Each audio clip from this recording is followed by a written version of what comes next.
কমিউনিস্টদের রক্ত ঝরবে,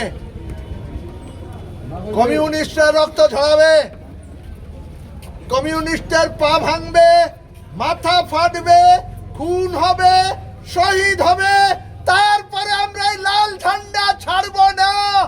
এই লাল ঝান্ডা আমাদের আত্মবিশ্বাসের প্রতীক, এই লাল ঝান্ডা আমাদের শক্তির প্রতীক, এই লাল ঝান্ডা আমাদের বিপ্লবের প্রতীক।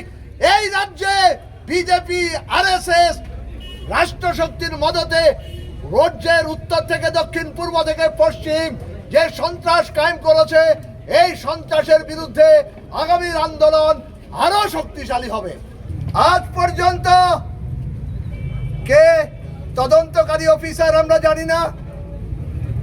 এখন পর্যন্ত যারা ভিকটিম, এই আক্রমণে যারা ভিকটিম হয়েছেন, তাদের কাছে কোন তদন্তকারী অফিসার গিয়ে জিজ্ঞেস করেননি আপনার নাম কি অমুক, আপনি কি সেদিন ছিলেন, আপনি কি আক্রান্ত, কোথায় আক্রমণ হয়েছে, কবে আক্রমণ হয়েছে, কটায় আক্রমণ হয়েছে, আপনার আঘাত পেয়ে থাকলে কোথায় আঘাত পেয়েছেন, কোথায় চিকিৎসা করেছেন।